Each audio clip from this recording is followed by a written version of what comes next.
السلام علیکم ورحمۃ اللہ وبرکاتہ۔ شرح الفقہ الاکبر۔ بسم اللہ الرحمن الرحیم۔ قال شمس الائمۃ رحمہ اللہ وہذا لأن المؤمنین فریقان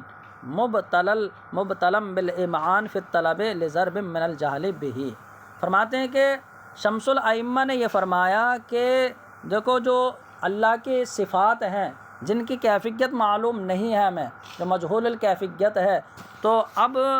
اس میں جو ہے راسخین فی العلم یہ کہتے ہیں کہ اللہ رب العزت ان کی تفصیل جان ہے،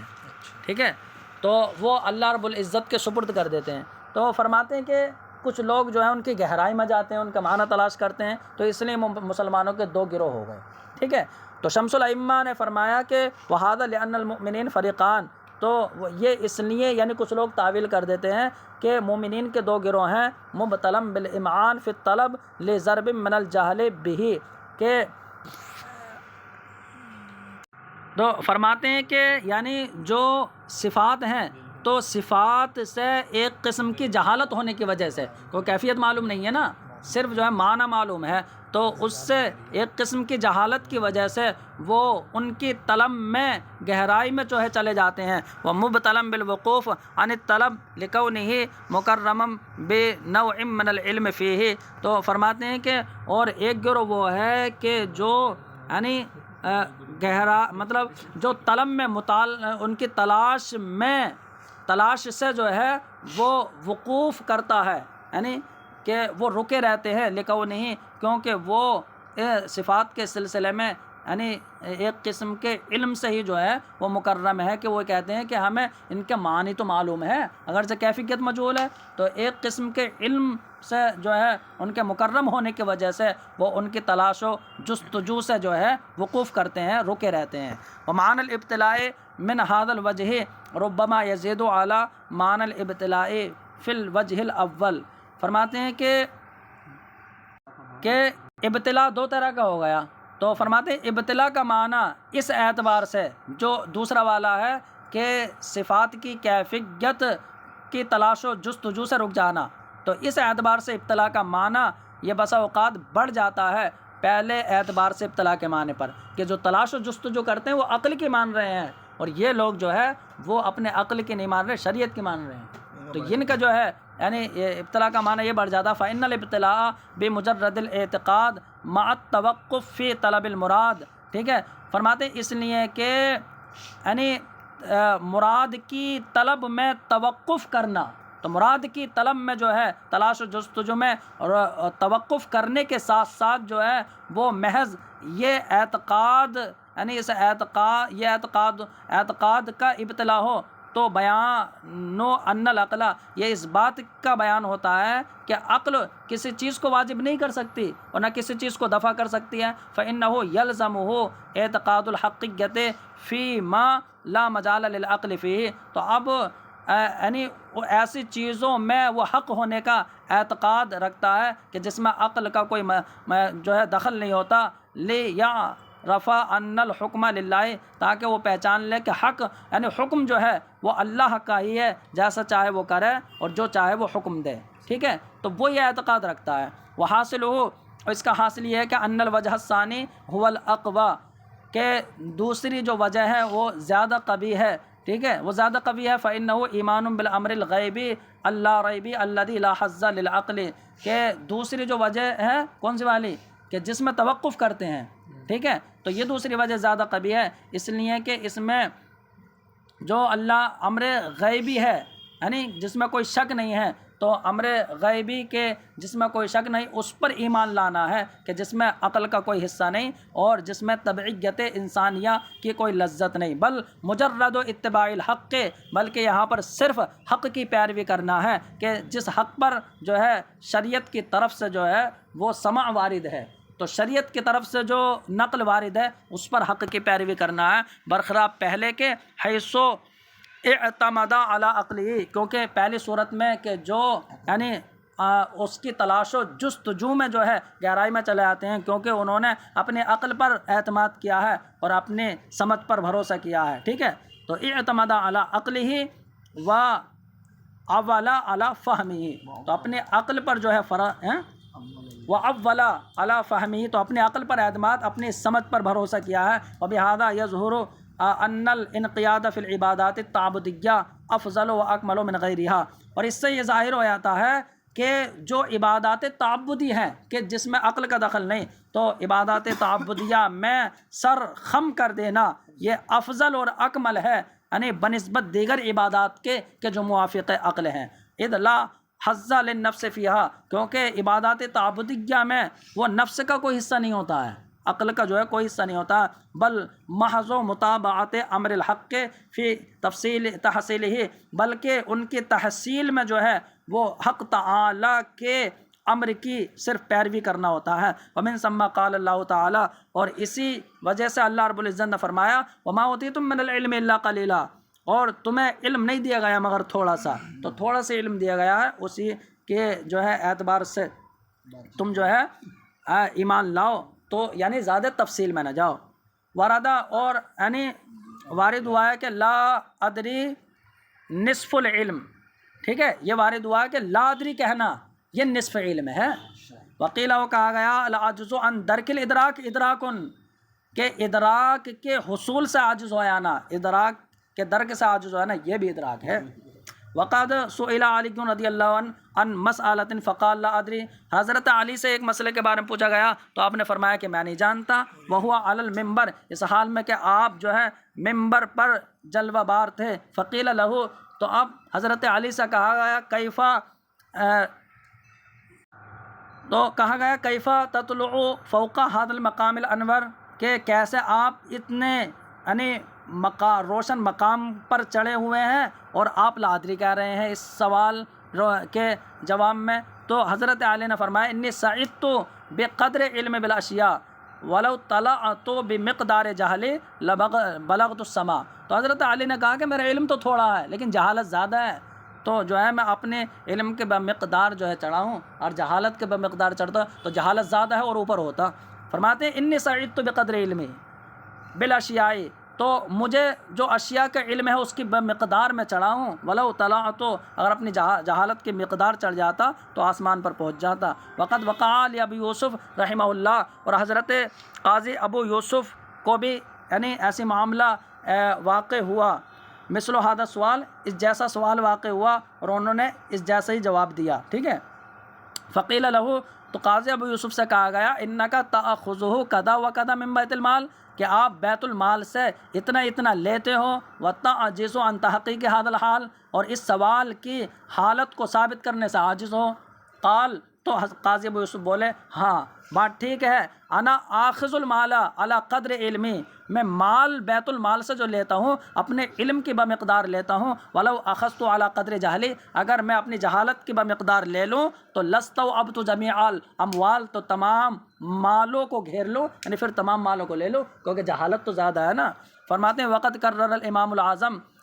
اور امام اعظم نے یعنی مقرر فرمایا ذکر الارادت ہونا، یہاں پر ارادے کا ذکر، کیونکہ ارادے کا ذکر تو جو ہے اللہ رب العزت کی صفات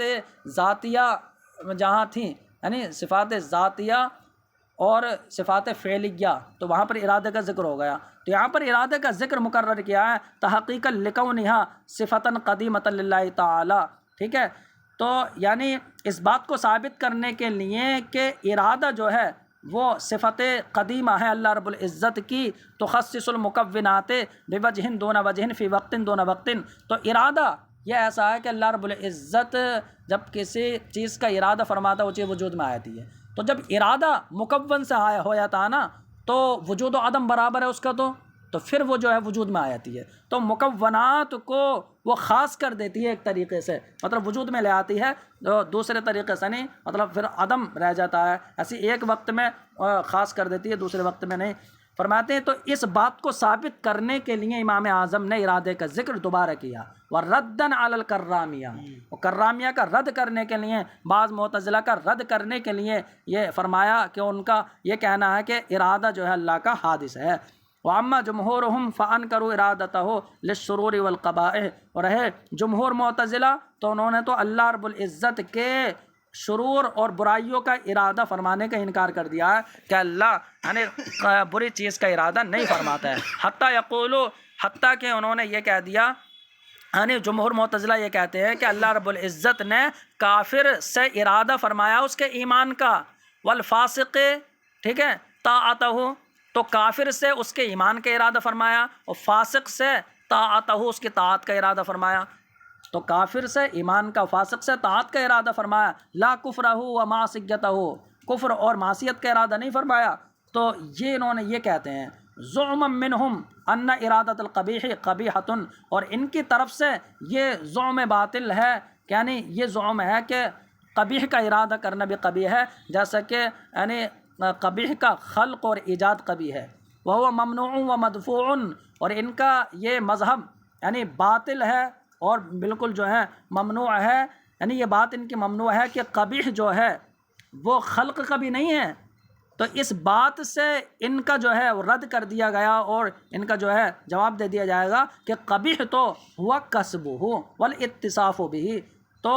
یعنی بری چیز کا کسب کرنا اور اس سے متصف ہونا قبیح ہے۔ فإنهم يكون أكثر ما يقع من أفعال الخلق على خلاف ما أراد الله في البلاد، تو فرماتے ہیں تو اب انہوں نے کہا اللہ برائی کا ارادہ نہیں فرماتا، اور بندہ جو برا کر رہا ہے تو اللہ کے ارادے کے خلاف کر رہا ہے، تو اس کا مطلب بندوں کے اکثر افعال اللہ کے ارادے کے خلاف ہو رہے ہیں۔ تو فرماتے ہیں تو ان کے نزدیک یکون اکثر ما وقع، تو اکثر مخلوق کے افعال جو واقع ہوتے ہیں وہ اس کے خلاف ہوتے ہیں جو اللہ نے ارادہ کیا فی البلاد، یعنی کہ جو یعنی کائنات میں، شہروں میں جو افعال واقع ہوتے ہیں تو اللہ کے ارادے کے خلاف ہوتے ہیں۔ تو یہ بہت شنیع بات ہے کہ حیث لا یصبر علی ذلک رئیس قریۃ من العباد، کیونکہ یعنی کسی گاؤں کا کوئی رئیس ہو، کوئی پردھان ہو، تو وہ اس کے ارادے کے خلاف اگر کوئی چلا جائے تو وہ صبر نہیں کرتا ہے، تو وہ جو بادشاہوں کا بادشاہ ہے وہ کیسے صبر کرے گا؟ ھذا شنیع جدا، یہ تو بہت شنیع ہے، کیونکہ اس بات پر جو ہے بندوں کی طرف سے کوئی گاؤں کا رئیس صبر نہیں کرتا ہے تو اللہ کیسے صبر، یعنی اللہ رب العزت کیسے جو ہے، یعنی اللہ کی شان کے کیسے جو ہے تصور ہوگا۔ وَإِذَا عَرَفْتَ ذَلِكَ، اور جب آپ نے یہ پہچان لیا، فَلِلْعِبَادِ أَفْعَالٌ اختیاریہ، تو بندوں کے اختیاری افعال بھی ہیں، یُصَابُونَ عَلَیہا، اگر وہ نیکی ہیں تو ان پر ثواب دیا جائے گا، وَيُعَاقَبُونَ عَلَیہا إِن كَانَتْ مَعْصِیَہ، اگر وہ بصورت معصیت ہیں تو ان پر جو ہے عذاب دیا جائے گا۔ ایسا نہیں جیسے جبریہ نے کہا کہ نہیں بندہ جو ہے وہ مجبور محض ہے مثل جماد، تو ایسا بھی نہیں ہے، ٹھیک ہے۔ اور معتزلہ جو کہتے ہیں کہ بندے کا جو ہے اتنا اختیار دیتے تھے کہ اپنے افعال کا خالق ہے، ایسا بھی نہیں ہے۔ فرماتے ہیں کہ جبریہ جو یہ کہتے ہیں ایسا نہیں ہے کہ بندے کا کوئی اپنا فعل نہیں ہے، نہ کسب کا نہ خلق کا، وَأَنَّ حَرَكَاتِهِ، اور بمنزلت حرکات الجمادات، اور بندے کی حرکتیں وہ جمادات کی حرکتوں کے مثل ہیں، لا قدرت لہ علیہا، اور بندے کو ان حرکتوں پر کوئی قدرت نہیں ہے، نہ تو قدرت مؤثرہ ہے کہ اثر انگیز ہو پائے اس کا یعنی فعل، اور نہ قدرت کاسبہ ہے مقام اعتبار میں، تو یعنی وہ مقام اعتبار میں نہ جو ہے قدرت مؤثرہ ہے نہ قدرت کاسبہ ہے، ٹھیک ہے۔ ولا قصدہ ولا ارادتہ ولا اختیارہ، اور بندے کا نہ اپنا کوئی قصد، نہ ارادہ، نہ اختیار۔ فرماتے ہیں وہذا باطل، اور ان کا یہ جبریہ کا مذہب باطل ہے، لأننا نفرقو، اس لیے کہ ایسا کیسے ہو سکتا ہے کہ بندے کے تمام افعال جو ہے میں مجبور محض ہے، اس لیے کہ جو حرکت راش ہے وہ تو خود سے ہوتی ہے کیونکہ وہ غیر اختیاری ہے، لیکن پکڑنے کی حرکت تو بندے کا اپنے اختیار سے ہوتی ہے نا۔ تو ہم بدیہی طور پر فرق کرتے ہیں حرکت بطش اور حرکت راش کے درمیان، راش جو خود بخود ہاتھ ہلتا ہے، اور بطش جو اپنے اختیار سے پکڑنا ہے۔ وَنَعْلَمُ أَنَّ الْأَوَّلَ، اور ہم یقین سے جانتے ہیں کہ اول وہ بندے کے اپنے اختیار سے ہے اور دوسرا نہیں ہے لِاِسْتِرَارِهِ، کیونکہ اس میں بندہ مضطر اور مجبور ہے۔ فَإِنْ قِیل، تو اگر اعتراض کیا جائے کہ بعد تحقق علم اللہ، تعلق علم اللہ و ارادتہ الجبر لازم قطعا، کہ اللہ رب العزت کے علم و ارادے کا تعلق جب کسی چیز سے ہو جائے گا تو وہ تو پھر وجود میں ہی آنی ہے۔ اللہ رب العزت نے کسی کے کفر کا ارادہ کر لیا تو اللہ کے علم و ارادے کا تعلق کفر سے اگر ہوگا تو بندہ ایمان نہیں لا پائے گا، پھر تو کفر ہی ہونا لازم ہے، تو پھر بندہ مجبور محض تو گیا۔ فرماتے ہیں اللہ کے علم و ارادے کے تعلق کے بعد الجبر لازم قطعا، قطعی طور پر جو ہے جبر لازم ہے، مجبور ہونا لازم ہے۔ لأنہما اما ان یتعلق بوجود الفعل، اس لیے کہ علم و ارادے کا تعلق یا تو کسی چیز کے وجود سے ہوگا، یعنی تو پھر اس فعل کا ہونا واجب ہے، او بعدمہ یا کسی فعل کے نہ ہونے سے ہوگا، فیمتنع پھر ہونا محال ہے، ٹھیک ہے، تو عدم سے اگر تعلق ہو جائے تو پھر اس کا ہونا محال ہے، کیوں؟ لامتناع انقلاب علمہ سبحانہ جہلا، کیونکہ اللہ کو علم یہ ہے کہ یہ چیز نہ ہوگی اور ہو جائے تو کیا اللہ رب العزت یعنی جہل لازم نہیں آ جائے گا؟ فرماتے ہیں کیونکہ اللہ رب العزت کے علم کا جہل میں بدلنا محال ہے، وامتناع تخلف مرادہ یعنی ارادتہ، اور اللہ رب العزت ارادہ عدم کا فرمائے اور ہو جائے وجود تو اللہ کے ارادے سے تخلف ہو، ایسا ہو نہیں سکتا۔ فرماتے ہیں اور اللہ کے ارادے سے اس کے مراد کا تخلف بھی محال ہے، وحینئذ لا اختیار مع الوجوب والامتناع قطعا، فرماتے ہیں اور اس وقت یعنی وجوب اور امتناع کے ساتھ بالکل بھی جو اختیار نہیں ہوگا، کیونکہ جب وہ چیز واجب ہے تو بندوں کا اختیار ہے، اور یا اس کا ہونا محال ہے تو وجود میں نہیں آ سکتی، تو وجوب ہو یا امتناع ہو قطعی طور پر اختیار نہیں ہوگا تو بندہ مجبور محض ہو تو گیا۔ فرماتے ہیں فالجواب انہ سبحانہ یعلم ویرید ان العبد یفعلہ ویترکہ باختیارہ، تو جواب یہ ہے کہ اللہ تعالیٰ کو علم ہے، تو اللہ رب العزت علم رکھتا ہے اور ارادہ فرماتا ہے کہ بندہ اس چیز کو کرے گا یا اس چیز کو چھوڑے گا اپنے اختیار سے، تو بندے کا اختیار پہلے ہے، پھر اللہ رب العزت کے علم و ارادے کا تعلق اس چیز سے ہے کہ اپنے اختیار سے کرے گا، تو پھر پہلے جب اختیار ہے تو مجبور محض کہاں ہوگا؟ فرماتے فلا اشکال فی ھذا المقال، تو اب اس بات میں کوئی اشکال نہیں ہے کہ بندے کو اختیار ثابت ہے، وتحقیقہ ان صرف العبد قدرتہ او ارادتہ الی الفعل کسب، اور اس کی تحقیق یہ ہے کہ بندے کا اپنی قدرت یا ارادے کو کسی کام کی طرف پھیرنا، یعنی اس کام کو کرنا جو اپنے اختیار سے جو ہوتا ہے یہ کسب ہے، وایجاد اللہ تعالی الفعل عقب ذلک خلق، اور جب بندہ اپنے اختیار اور ارادے سے کسی کام کو کرتا ہے پھر اللہ رب العزت اس کے بعد جو ہے اس چیز کو وجود دے دیتا ہے، تو خلق اللہ کا ہوتا ہے، لیکن پہلے بندے کا اپنے اختیار سے کسب ہوتا ہے۔ فرماتے ہیں اور اللہ کا اس کے بعد یعنی بندے کے ارادے کے بعد اپنی قدرت کو پھیرنے کے بعد اللہ کا اس فعل کو وجود دے دینا خلق، یہ خلق ہے، فاللہ تعالی خالق، تو اللہ خالق ہوا، بندہ کاسب ہے، ومن اضل ممن یزعم ان اللہ شاء الایمان من الکافر والطاعۃ من الفاجر، فرماتے ہیں کہ اور اس سے بڑھ کر گمراہ کون ہوگا جو گمان کرتا ہے کہ اللہ نے تو ایمان کا ارادہ کیا تھا کافر سے اور طاعت کا ارادہ کیا تھا فاسق و فاجر سے، لیکن اس نے ارادے کے خلاف کیا، تو اس سے بڑھ کر گمراہ کون ہوگا؟ والکافر شاء الکفر، لیکن کافر نے کفر کو چاہ لیا اور فاجر و فاسق نے جو ہے فسق و فجور کو چاہ لیا، تو فرماتے ہیں فغلبت مشیتہما، تو پھر تو کافر اور فاسق کی مشیت اللہ کی مشیت پر غالب آ گئی، تو اس سے بڑھ کر گمراہ کون ہوگا؟ فرماتے ہیں فَإِنْ قِيلَ يُشْكِلُ عَلَى هَذَا قَوْلُهُ تَعَالَى، فرماتے ہیں تو اگر اعتراض کیا جائے کہ دیکھو یہاں یہ اس پر جو ہے یہ مشکل ہو جائے گا، اشکال پیدا کر دے گا اللہ کا یہ فرمان کہ یہاں پر یہ ثابت ہوگا، تو دیکھو معتزلہ یہ کہتے ہیں کہ ہم یہ کہتے ہیں کہ برائی یعنی بری چیزوں کی نسبت جو ہے وہ اللہ کی طرف نہیں ہوگی، اللہ کے ارادے اور مشیت سے نہیں ہوتے ہیں بری چیز، کیونکہ دیکھو ان مشرکوں نے شرک کی نسبت اللہ کی طرف کی تو اللہ نے ان کی مذمت بیان کی نہ تو آیتوں میں، اور تم کہہ رہے ہو تمام چیزیں وہ اللہ کے ارادے سے ہیں اور اللہ ہی خالق ہے، تم برائیوں کا بھی خالق اللہ ہے، تو پھر ان آیتوں سے اعتراض ہو جائے گا، تو یہ یعنی معتزلہ کہتے ہیں کہ فَإِنْ قِيلَ، تو اگر اعتراض کیا جائے کہ يُشْكِلُ عَلَى هَذَا، کہ تمام چیزیں اللہ کے خلق و ارادے سے ہیں، اس پر تو اشکال ہو جائے گا ان آیتوں سے کہ سَيَقُولُ الَّذِينَ أَشْرَكُوا،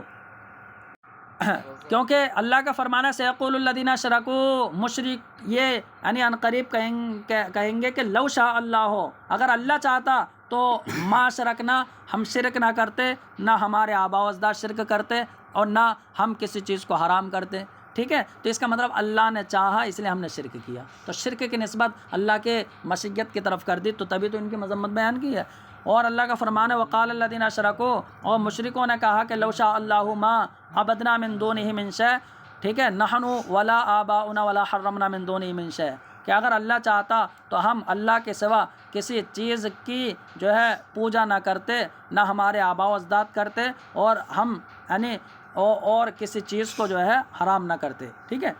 وقولہ تعالی، اور اللہ کا فرمان ہے لو شاء الرحمن، کہ اگر رحمان کی مشیت ہوتی تو ما عبدناہم ما لہم بذالک من علم، تو ہم جو ہے ان بتوں کی پوجا نہ کرتے کہ جن کو جو ہے ما لہم بذالک علم، اور ان کو جو ہے اس بات کا یا علم نہیں ہے، یعنی علم کے اور یہ یقین کے ساتھ یہ بات نہیں کہہ رہے ہیں، ان ہم الا یخرصون، یعنی اور یہ نہیں ہے مگر ان کا نرا یہ گمان، تو نرے گمان میں ہے یہ ایکذبون، یعنی یہ نرا جھوٹ بول رہے ہیں اور یہ ظن میں ہے اور صرف جو ہے صرف وہم سے یہ بات کر رہے ہیں، ان کے پاس علم اور یقین نہیں ہے اس بات کا۔ فرماتے ہیں فقط ذمہم اللہ تعالیٰ، تو اب اللہ رب العزت نے ان مشرک اور کافروں کی مذمت بیان کی، کیونکہ انہوں نے شرک کو یعنی جعلوا الشرک کائنا منہم، کہ ان کی طرف سے ہونے والے شرک کو انہوں نے اللہ کی مشیت کی وجہ سے قرار دیا۔ وَكَذَلِكَ ذَمَّ ابلیس حیث اضاف الاغواء الی اللہ، اور ایسے ہی اللہ رب العزت نے ابلیس کی مذمت بیان کی کہ جب اس نے اغوا کی نسبت اللہ تعالیٰ کی طرف کی، انہوں نے کہا رب بما اغویتنی لأزینن لہم فی الارض، کہ اے رب اس کی وجہ سے کہ جو تو نے مجھے جو ہے ہٹا دیا ہے راستے سے، جو تو نے جو ہے مجھے یعنی اغوا کر دیا ہے، تو ضرور میں لوگوں کے لیے زمین کو جو ہے سجا دوں گا، آراستہ کر دوں گا، اور جو ہے انہیں اپنی طرف بلاؤں گا۔ تو اب ان نے اغوا کی طرف، گمراہ کرنے کی نسبت اللہ کی طرف کی، تو مذمت بیان کی۔ تو جواب یہ ہے کہ انہو یعنی انکر علیہم ذالک لانہم احتجوا بمشیتہ علی رضاہ و محبتہ، کہ ان لوگوں نے اللہ کی مشیت سے استدلال کیا ہے اس کی رضا اور محبت پر۔ دیکھو دو باتیں ہیں، ضروری نہیں ہے اللہ رب العزت جس کا ارادہ فرمائے اسے پسند بھی کرتا ہو، ٹھیک ہے؟ تو انہوں نے استدلال اس بات پر کیا، دیکھو اللہ رب العزت نے چاہا ہے، مطلب اللہ نے پسند کیا ہے، اللہ کی رضا ہوئی ہے، اس لیے ہم نے شرک کیا ہے۔ تو انہوں نے مشیت سے استدلال کیا ہے رضا اور محبت پر، اس لیے ان کی مذمت ہے، ورنہ تو ہر چیز کا تعلق اللہ کی مشیت سے ہی ہوتا ہے، چاہے کفر ہو یا ایمان۔ فرماتے ہیں جواب یہ ہے کہ ان کا انکار کیا گیا ہے، ذالک یعنی ان کا انکار وہ اس لیے کیا گیا ہے کہ انہوں نے جو ہے وہ اللہ رب العزت کی مشیت سے استدلال کیا ہے اللہ رب العزت کے راضی اور یعنی اللہ کی رضا و محبت پر۔ وقالو، اور انہوں نے کہا کہ لو کرہ ذالک، اگر یہ اللہ رب العزت ناپسند کرتا، وسخطا، اور اللہ رب العزت یہ یعنی اس سے ناراض ہوتا تو لما شاء نہیں چاہتا، اس کا مطلب اللہ راضی ہے۔ فجعلوا مشیت اللہ دلیل رضا، تو انہوں نے اللہ کی مشیت کو اس کے رضامندی کی دلیل بنا دیا، حالانکہ ایسا نہیں ہے، اللہ کی مشیت ایسی چیز پر بھی ہوتی ہے ارادہ و مشیت جس سے وہ راضی نہیں ہوتا، جیسے کفر۔ فرماتے فرد اللہ علیہم ذالک، تو اللہ رب العزت نے ان کا جو ہے وہ یہ رد فرمایا جو آیتوں میں ہے۔ فلا ینافی قولہ تعالیٰ، تو اب یہ اللہ رب العزت کے قول کے منافی نہیں ہوگا جو اس میں ہے وَلَوْ شَاءَ رَبُّكَ لَآمَنَ مَنْ فِي الْأَرْضِ كُلُّهُمْ جَمِيعًا، کہ اگر تمہارا رب چاہتا تو ضرور